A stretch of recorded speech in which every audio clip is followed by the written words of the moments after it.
Alors, ça part de loin. J'avais 2 oncles pilotes. Un s'appelait Joseph, l'autre s'appelait Arthur. Joseph, il dit, viens, mon gamin, faire un tour d'avion avec moi. J'avais 12 ans. Alors, je suis monté en avion, puis là, ça m'a marqué. Alors, j'ai décidé à ce moment-là que moi, je serais un pilote. Aussi loin que ma mémoire peut me dire que je rêve de voler, c'est à peu près à l'heure de 9 ans. Mon père avait remplacé un mur, il avait mis du Inserboard. Il était tout fier de son mur, puis moi, il dessinait Spitfire dessus. Il m'a une maudite volée, créé mon père était en tabarnak. Je dois avoir une dizaine d'années, j'étais parti pour faire le premier tour d'avion. Après que j'avais fait le premier tour d'avion, c'est comme si j'avais tout le temps volé. C'était mon rêve, puis ça a comme pas arrêté. Ça a comme guidé ma vie bien longtemps. J'avais pas vraiment d'idée quand j'ai commencé à vouloir être pilote, qu'est-ce que c'était. Aujourd'hui, je suis rendu pas mal ce que je pensais être, là. Je suis rendu dans mes goûts à moi, là, de machine, puis tout va bien. Ça a commencé très jeune. Étant très jeune, j'avais le goût de voler. Et puis, là, j'achalais mon père pour qu'il me fasse des petits avions en bois. Mais souvent, il n'y avait pas le temps. Alors, moi, je m'en faisais. C'était plutôt rudimentaire comme avion. Mais... Je pense que j'ai appris à voler avant de marcher. J'avais 2-3 ans, puis ce que j'avais dans la tête, c'était les avions. J'ai construit à peu près tous les modèles en plastique qu'il y avait. Ensuite, les modèles en balsa. C'est juste une folie. Ouais, je pense que j'avais 4 ou 5 ans.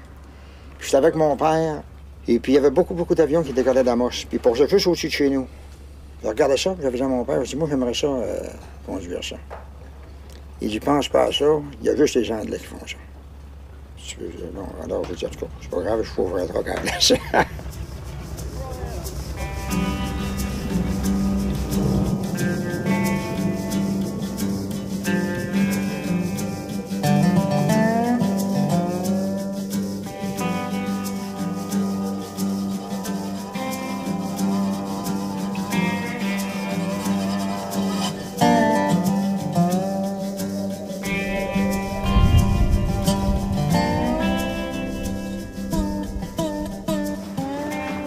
PhD 98 Cheverville.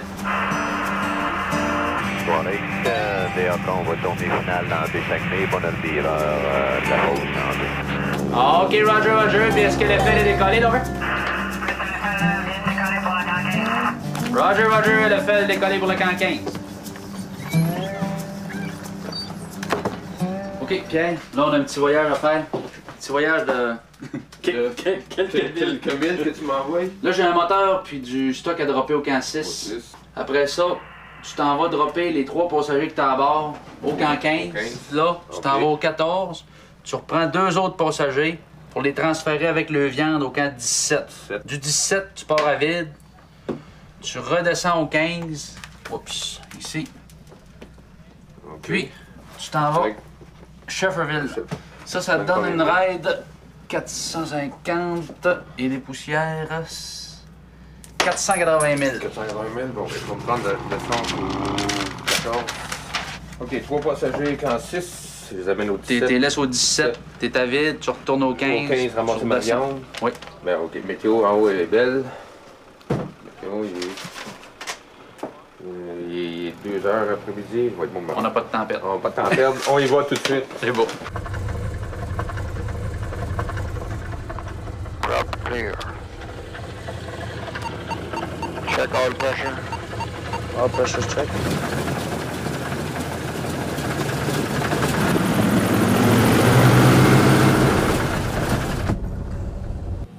Turn right, Glenn. All hold. Roger.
Here, man.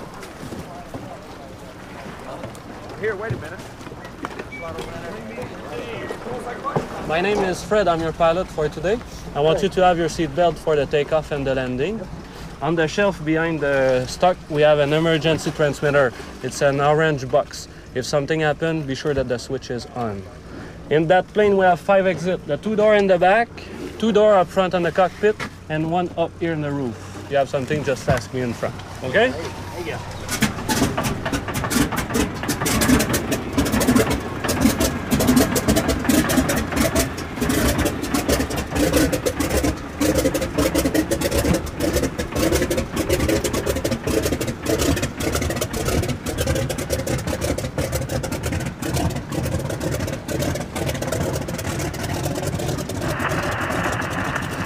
En quête, on prend 2, 3, 4, 5.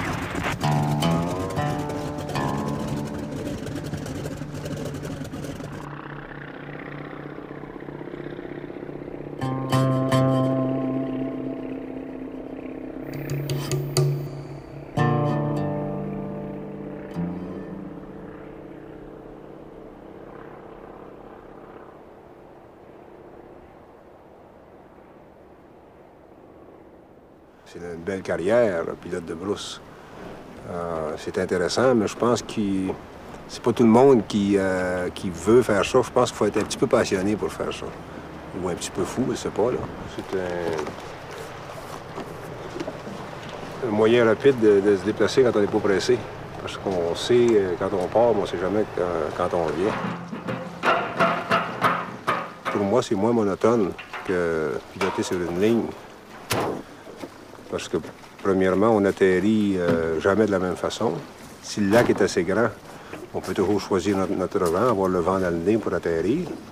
Tandis que sur les aéroports, si la piste est de telle façon, puis il y a un vent de travers à 90 degrés, tu dois le prendre à 90 degrés.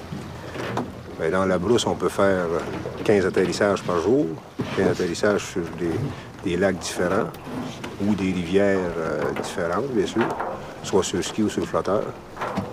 Dans une semaine, on peut faire peut-être 50, 150 atterrissages, toujours à des endroits différents. Alors, c'est une grosse différence avec les lignes qui, eux, atterrissent. Ils ont un trajet défini, qui atterrissent à des endroits, presque toujours au même endroit.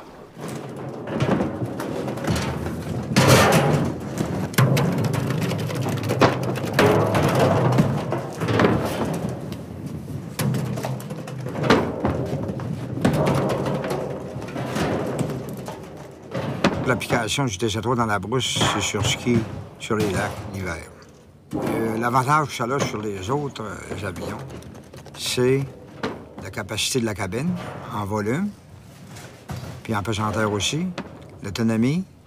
Ça peut en prendre. Hein? Tu peux aller sur des lacs assez raboteux qu'un avion plus petit sur ski ne pourrait pas faire. Tout ça mis ensemble, ça fait que c'est un avion qui est insurpassable. Avant l'avènement du GPS, on pouvait passer des heures à faire la planification de vol. Le problème, c'était la navigation. Est-ce qu'on a assez de carburant pour aller jusqu'où on veut aller, puis un déroutement quelque part, piste aéroport de dégagement? Mais aujourd'hui, avec les instruments de navigation qu'on a, il n'y a plus rien de compliqué.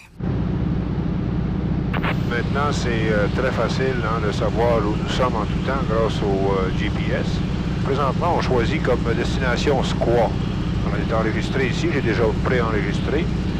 Et je demande au GPS de me donner les coordonnées de Squaw. Je les ai ici en longitude-latitude. Et puis là, ça me donne le cap que je dois prendre pour me rendre à Squaw. Dans ce cas-ci, c'est 122 degrés. À la vitesse où on va présentement, pour faire cette distance, ça va nous prendre 8 minutes. GPS, ça veut dire Global Position System, et est en communication avec 5 ou 6 satellites. Ça en prend au moins 3 pour avoir une triangulation. On va être capable de savoir en tout temps où est notre position, en longitude, latitude. Et non seulement ça, ça nous donne aussi notre vitesse sol. Et puis, les jeunes pilotes qui commencent dans la brousse peuvent avoir un peu de difficulté s'ils se fient trop à leur GPS, ou au cas que le GPS manque, ou dans très mauvaise température. À ce moment-là, c'est nécessaire de suivre sur la carte parce qu'on doit zigzaguer beaucoup et des fois rebrousser chemin, faire un 180 ou un 360.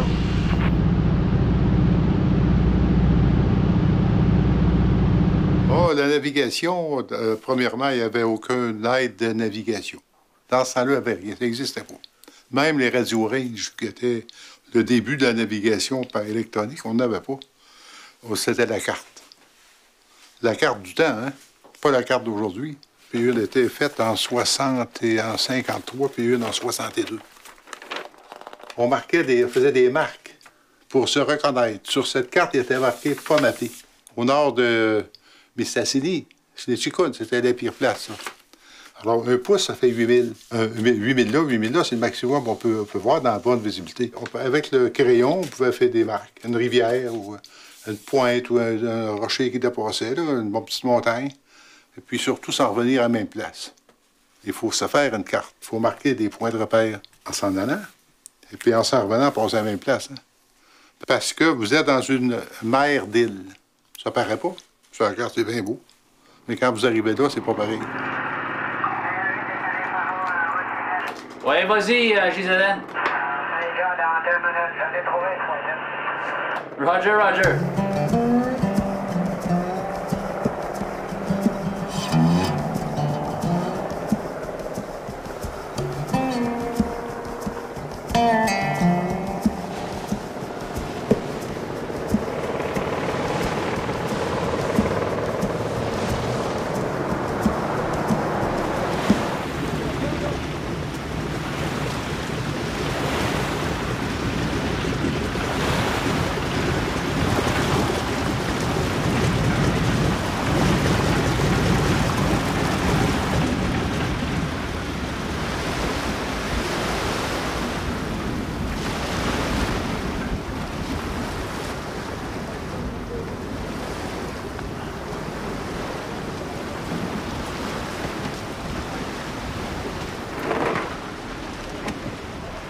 La viande pour toi. Puis je voudrais te dire, peux-tu amener une tank de propane? Le gars de propane là-bas. En tout cas, on va aller chercher une tank de propane. Pas de suite. Une tank de propane. Propane pour le 15-7? Ouais, le 6-7. 6 qui s'en va au 7. Au 6 qui s'en a, il s'en compte. C'est du plan américain? Le 17, ouais. Ça va au 15-7. Au 15-7. C'est 5. OK. Oh, yeah. I think so. Okay. How you guys doing? La viande, est-ce en quartier ou est en boîte? Elle est en boîte. Ah, vous l'avez mis en boîte? Ouais. J'ai compris.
Ah ouais.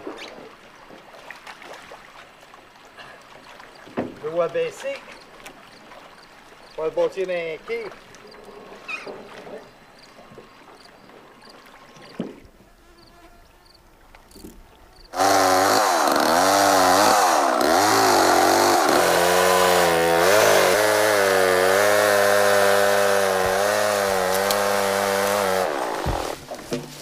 Ah oui, mon Nicolas. Ah oui. Ouais.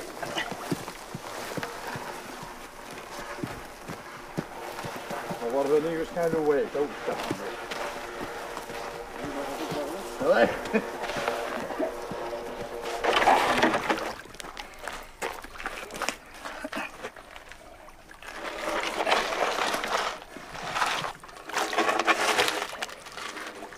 Bon, là, laisse-les flotter, là.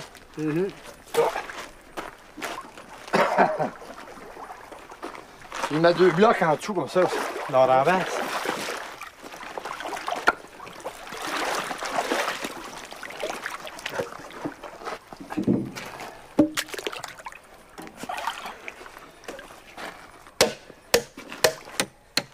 On peut l'arroser.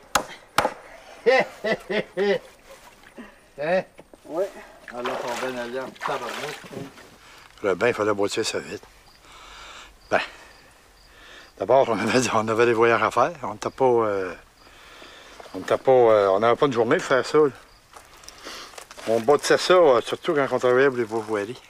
Des fois, c'était plus rough que ça, là, en autant qu'on puisse arriver. Hein? Autant qu'on puisse arriver, puis pas trouver de se beacher comme on fait tout à l'heure, là, pour se mouiller. Puis, mais c'est bien simple à faire, c'est pas... Comme ça, il faut être menuisier. En brousse, il faut pas jeter de pilote. Christy, on faisait ça, on nous envoyait à déplacer des cheminées, réparer les moteurs à bord, réparer les chaloupes. Un pilote de brousse, il faut être assez polyvalent. Un débrouillard. Un débrouillard, hein?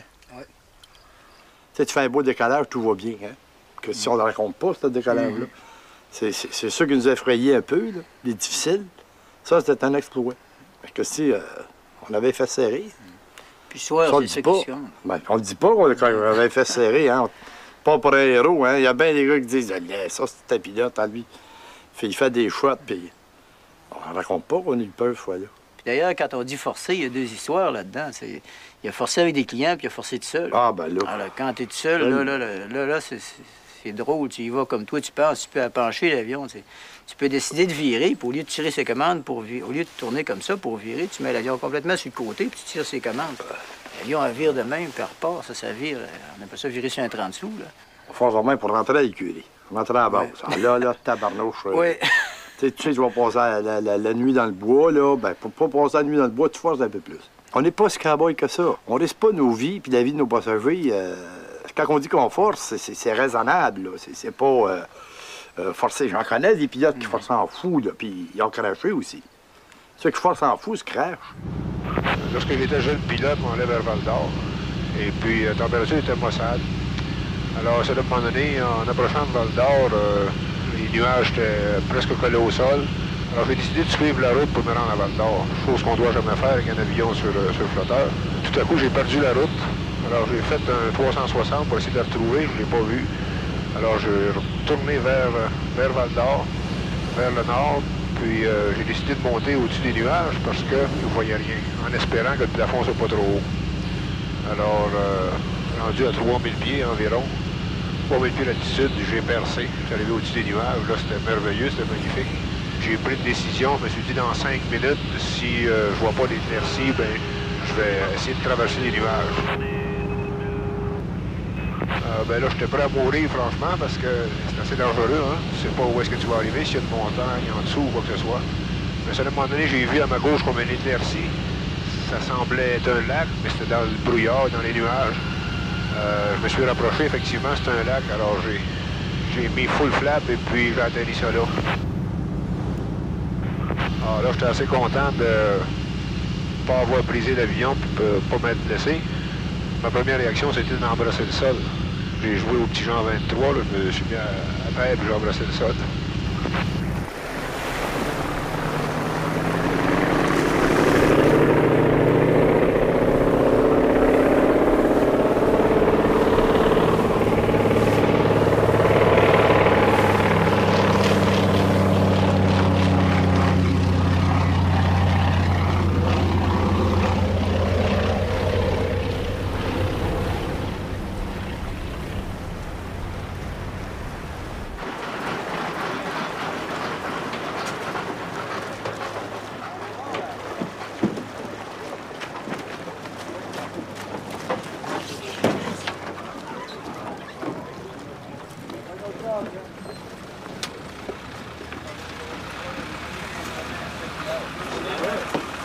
movies for that.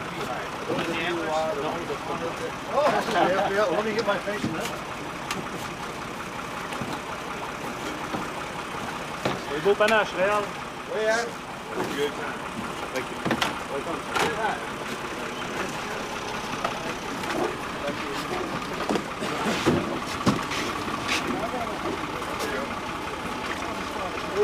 Red's done this before.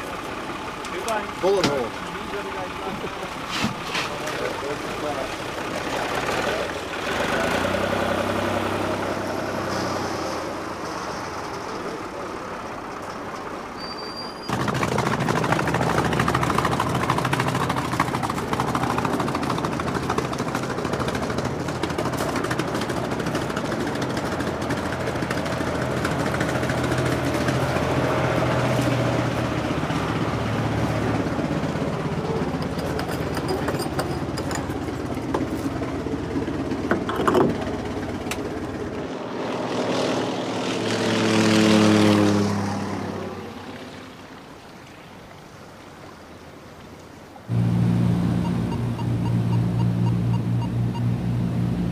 Good day, Iqaluit Foxtrot, Quebec Bravo Charlie, meeting Iqaluit in 10 minutes.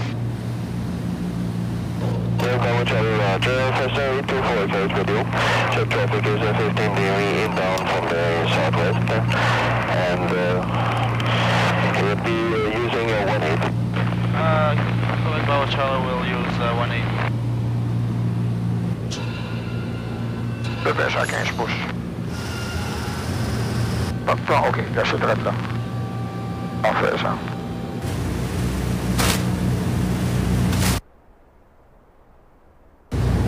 Pour déterminer le contour du lac, on ne peut pas le déterminer à part qu'en lançant des sacs de plastique pleins de neige. Quand on arrive de l'autre bord du lac, on voit le dénivellement. C'est ça qui nous dit où est-ce qu'il y a le lac. Donne un petit peu de laps.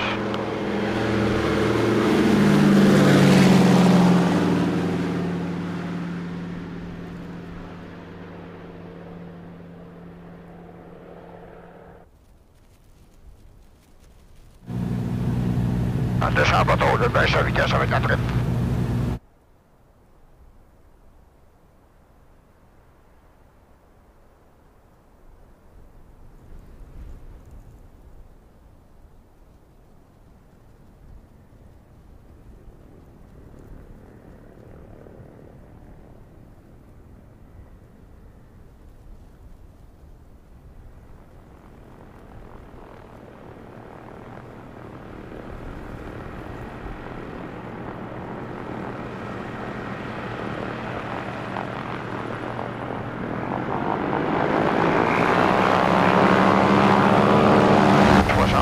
L'école Giacotin.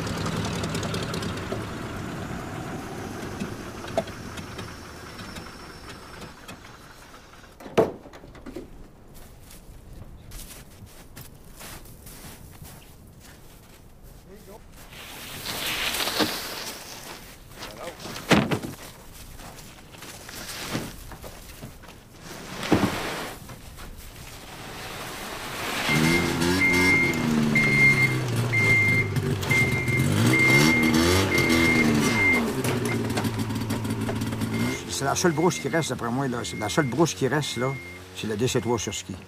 En ce sens que vous n'avez aucun support au point de vue logistique ou information de météo, comme c'était il y a 50 ans. Les DC3 sur ski au monde, probablement, cet hiver, on est peut-être 2 ou 3 dans le monde entier. Peut-être c'est le seul. L'année passée, je sais que... Je pense que c'est le seul sur la planète qui a des DC3 sur ski. Aujourd'hui, c'est plutôt des taxis de forêt, des taxis de la forêt. On ne peut pas dire que c'est l'aviation de brousse. C'est la fin d'une époque, je pense. On peut-tu dire que vous êtes une espèce en voie de disparition? Bien, en voie de disparition, peut-être qu'il n'y a plus d'utilité. Enfin, c'est pas que l'espèce disparaît, c'est que l'utilité pour l'espèce n'est plus là. L'aviation de brousse, moi je trouve que c'est un merveilleux moyen d'analyser le sol. Là. On voit concentration de lichen ici. On va voir le marécage un peu plus loin. On va voir les accidents de terrain. Pour nous, dans la prospection, ça nous aide beaucoup avant de travailler sur un terrain donné. On le survole, puis on voit les obstacles, puis on peut analyser très bien le terrain.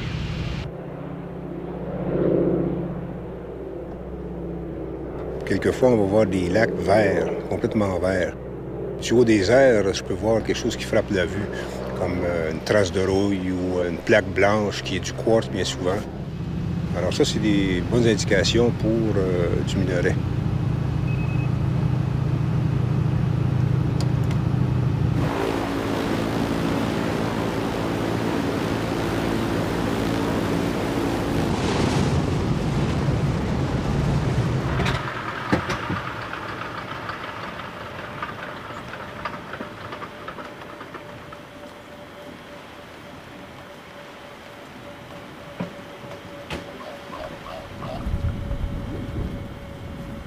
Je n'ai pas de formation de géologue comme tel. Hein. Alors, je suis prospecteur. Lorsque les campements sont installés, à ce moment-là, je fais du travail avec eux. Ça consiste à de la prospection de base comme échantillonner au marteau. Alors, lorsqu'on voit des enfleurements rocheux intéressants, on en rapporte. Et puis, si c'est assez intéressant, suite à ça, on va faire des travaux de géophysique.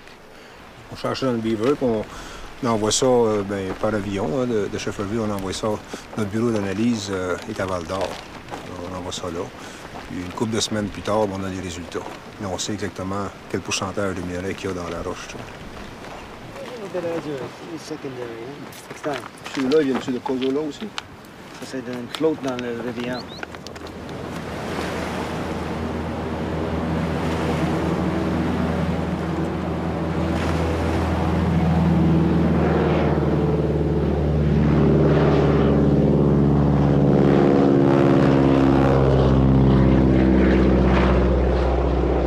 Docteur, indien, prospecteur, arpenteur, garde-feu, police. Tous les gens qui ont affaire au Nord, il fallait qu'ils prennent un avion. Alors pour eux autres, on était le seul moyen de communication, la seule personne qui pouvait dépendre. C'est bien beau rentrer un gars dans le Nord, mais il faut aller le chercher. Puis entre les deux, là, il peut avoir besoin aussi. Là, je vous parle du temps où on n'avait pas de radio. Alors ces gens-là comptaient énormément sur notre vigilance. Toujours avoir l'œil sur un campement ou en voyageant, il fallait toujours avoir l'œil à terre. Parce que si la personne avait un problème, il fallait faire des signaux. C'était pas le code international, mais on pouvait se faire des signaux. Ça veut dire, si je passe, arrête. Si je tourne en rond avec mon canot, ou si je mets une toile blanche sur la grève, ça veut dire que j'ai besoin de quelqu'un. Arrête. Et en hiver, on faisait des croix avec des branches de sapin sur le lac, alors ça veut dire arrête. Les gens aimaient tellement nous voir arriver, là, que j'ai vu souvent un prospecteur, il dit « Viens prendre un morceau de gâteau et une tasse de thé avec moi. J'aimerais te chausser un petit peu. » Alors moi, je m'en vais à son campement, mais le gâteau n'était pas fait. T'sais, il voulait faire durer le temps. Il s'ennuyait, il voulait parler avec quelqu'un. Ah, des mauvais... Ouais, là, il faut pas... Oui, il est arrivé des moments difficiles, là. Quand j'ai encore de la difficulté... à raconter.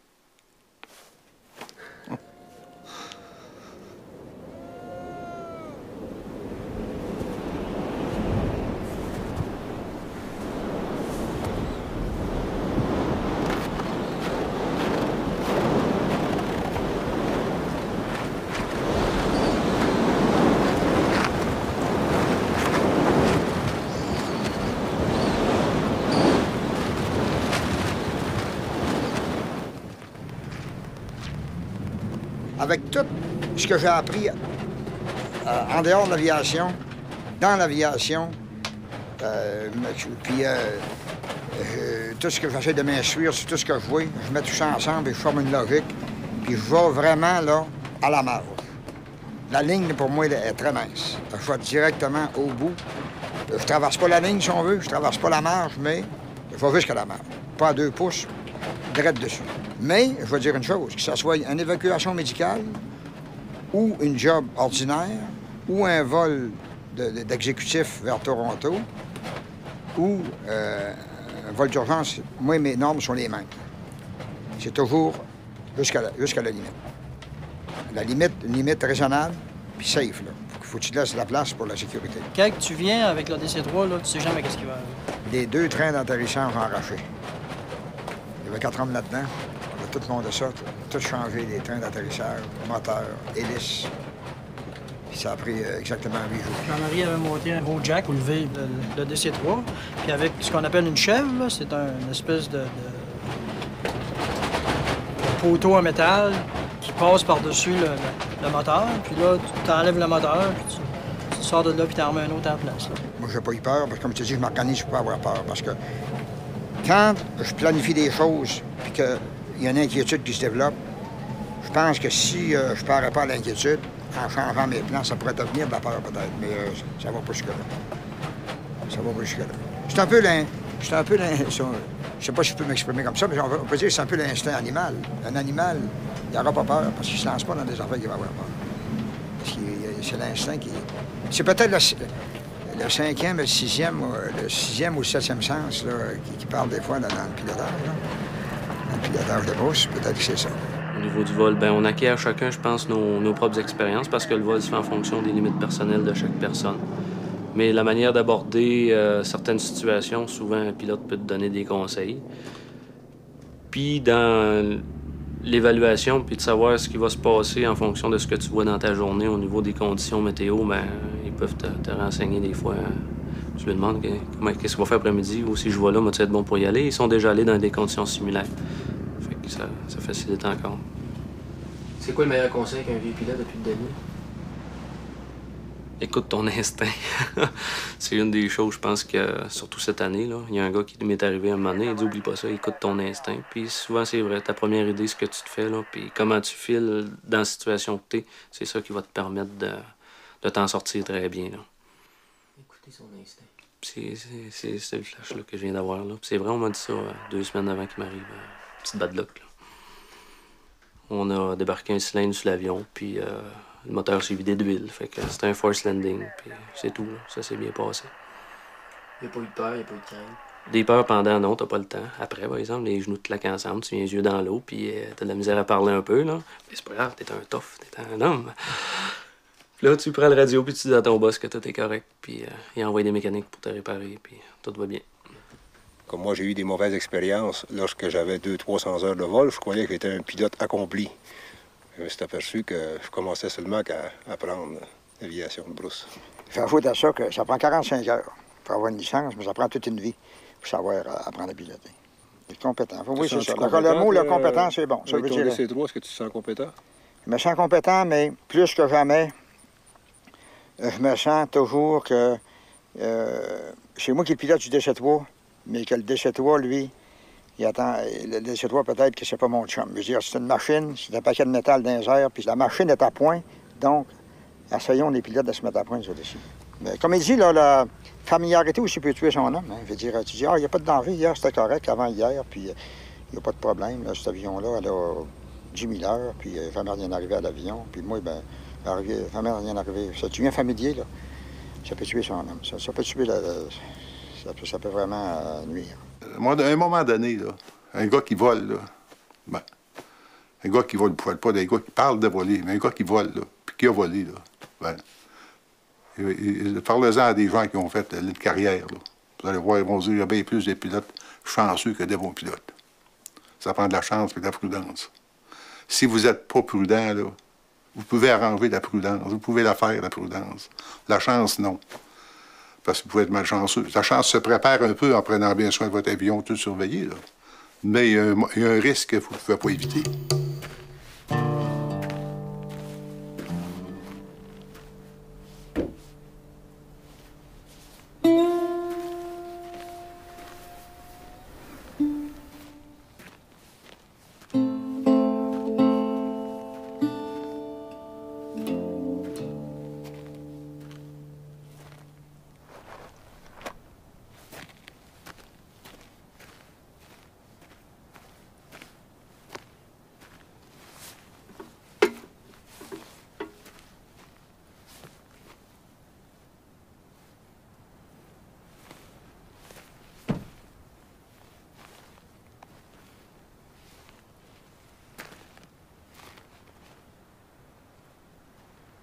Quand je fais la maintenance sur l'avion, moi, l'affaire qui m'importe le plus, il faut que je suive les directives établies puis les règles de l'art, mais moi, quand je fais des inspections sur l'avion, je vais au-delà, plus souvent, puis beaucoup au-delà de ce qu'on demande dans les inspections mécaniques.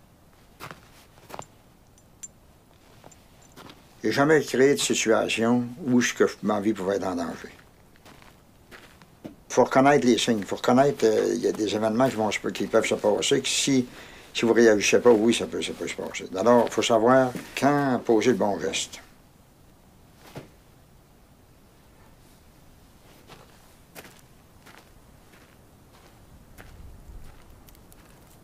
Il y a du monde qui vont penser qu'on aime le danger, qu'on aime le risque. Quand la réalité, c'est une autre chose. C'est qu'on est prêt à payer de risques pour atteindre les émotions que ça nous amène. Donc, le danger, c'est le prix à payer. Quand tu connais ton territoire, puis d'abord, il ne faut pas oublier quelque chose. Hein? On a des flotteurs, puis on a autant de pistes que de lacs, puis il y a des millions de lacs au Québec. Fait que tu peux forcer un peu. C'est pour ça, si on était ses roues, là, on ne force pas partout. Et vu qu'on a des flotteurs en dessous, puis qu'on peut se poser sur un lac, même si c'est en catastrophe, tu sais bien que tu ne vas pas tuer personne, tu ne vas pas te tuer toi-même. Je savais bien, moi, quand on volait la journée longue au-dessus du bois avec un moteur faisant 300-400 pieds de terre parce qu'il faisait mauvais. C'était pas toujours de même, puis des fois, c'était ça. C'était un garçon. Si ça saute, ça sautera. Il n'y a rien là. Il n'y avait rien là. Je savais que le risque, j'étais dépassé la peur. Là. Ça n'existait plus, la peur. La peur ne m'empêchait pas de faire mes manœuvres, si on veut. Je pensais pas, c'était en arrière de moi, ça. S'il y a un accident, c'est parce que le pilote l'a causé. C'est à 90 % des accidents, c'est le pilote. Bon, mais si tu n'as pas les réflexes ou tu es trop téméraire puis tu ne sais pas doser jusqu'à quel point tu t'enlignes pour des gros pépins.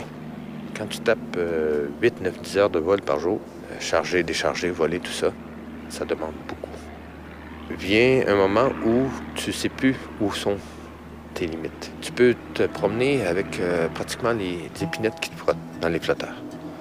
Zéro visibilité, puis tu sais que tu vas passer parce que tu l'as déjà fait. Il faut que tu juges jusqu'à quel point ta vie tient, et puis surtout les passagers que tu as en arrière de toi.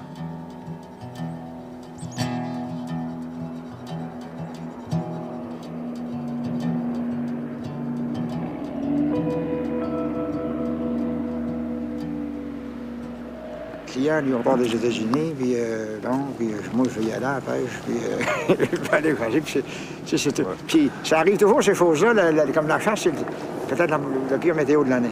Le touriste arrive, ça lui coûte cher, son temps est restreint, la place est réservée pour 4 jours plus tard pour un autre groupe. Alors, les sportsmen, là, les touristes, il faut les rentrer dans le bois. Il faut les sortir. Il faut les satisfaire. C'est un peu... la pression est passée du client au propriétaire, au gérant, au pilote.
Oh, ça va vite, Marceau!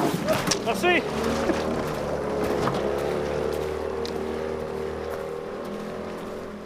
Là, je remplis mon logbook. C'est ce qui fait foi là, des heures de vol qu'on fait, puis des heures machines de l'avion. Puis ça compile en même temps les factures. Puis c'est un livre qui est officiel pour Transport Canada. C'est un livre légal. Fait qu'on se doit tenir ça à jour au jour le jour. Ça va ressembler à 8h30 de vol à peu près. Donc j'ai fini d'additionner. Une journée moyenne, ça? Ouais, c'est une bonne journée. Rendu à ce temps-ci, les journées raccourcissent, là, ça fait que ça commence à être des bonnes journées. Ouais, la routine s'établit d'un voyage à l'autre avec la clientèle, mais c'est qu'un petit pas. Ben, un petit pas. C'est une petite partie de l'ouvrage parce que les clients, puis tout, on n'a pas vraiment affaire aux clients ici. On fait que les embarquer puis les amener. Puis le vol, ben, c'est du point A au point B, mais comme je te dis, c'est tout le temps une condition différente d'un vol à l'autre. C'est quoi la plus belle journée de vol? Une journée qui finit avec un coucher de soleil. Quand t'as volé dur toute la journée, mauvaise météo, puis tu reviens le soir, vol calme, belle lumière rouge, puis ça, c'est la récompense d'une journée.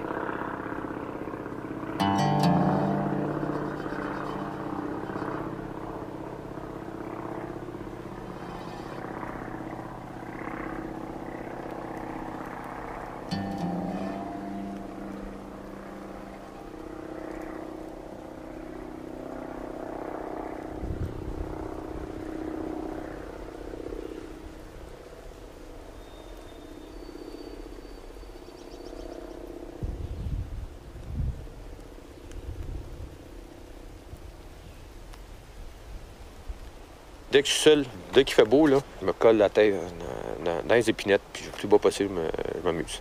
Puis c'est une sensation d'être complètement libre de tous tes actes, libre d'aller te casser la gueule si tu fais pas attention. Comme il y en a qui vont faire de la F1, de la Formule 1, il y en a d'autres qui vont faire de l'alpinisme. C'est une douce folie. C'est une folie furieuse un petit peu, mais c'est une douce folie. Et puis ça te coule dans les veines, puis ça devient quelque chose de naturel, puis il faut que tu le fasses. Tout en restant conscient que tu es sur les limites, là. Mais comme on dit, tu portes plus à terre.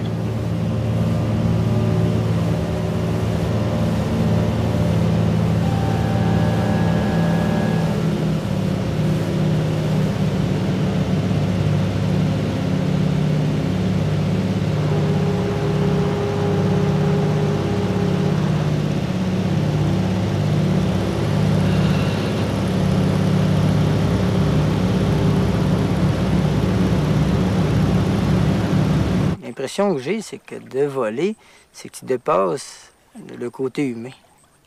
Le côté humain qui fait qu'on n'est pas fait pour voler. Là. Dans notre cerveau, on a comme trois petites loupes là, qui fait qu'on est capable de tenir notre équilibre. Les oiseaux en ont 4, les autres en ont juste 3. Donc, c'est comme si on n'est pas fait pour ça. Mais si artificiellement, tu es capable de monter en l'air, de t'envoyer en l'air, puis de partir, d'avoir l'impression de voler, tu viens comme de dépasser ta condition d'être humain.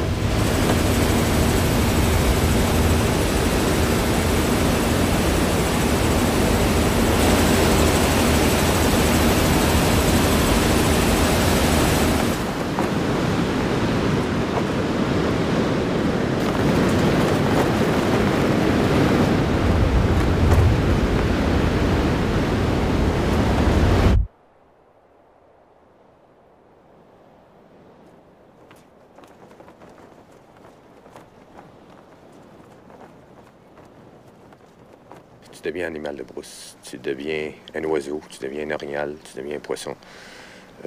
Tu oublies que tu as une machine qui fait du bruit, qui fait, entre guillemets, de la pollution. Et puis, tant qu'il va y avoir du gibier, du poisson, puis des forêts vierges, il va y avoir un avion de brousse. C'est pas une maladie plaisante pantoute, c'est une maladie qui est plaisante. Ben, une maladie passionnelle, si tu veux, là. C'est comme l'amour. La même chose que l'amour, Christy.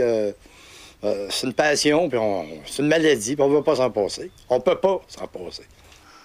C'est parce que c'est tellement beau. C'est tellement beau de voler. Pensez-y un peu, là. Vous êtes un oiseau, vous décollez, vous allez à pleine liberté, ça ne se voit pas ailleurs. Vous montez, vous descendez, vous tournez, vous allez ce que vous voulez. C'est terriblement beau. Il n'y a pas d'autre chose qui peut remplacer ça, que je sache.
conduit un autobus scolaire jusqu'à l'âge de 75 ans.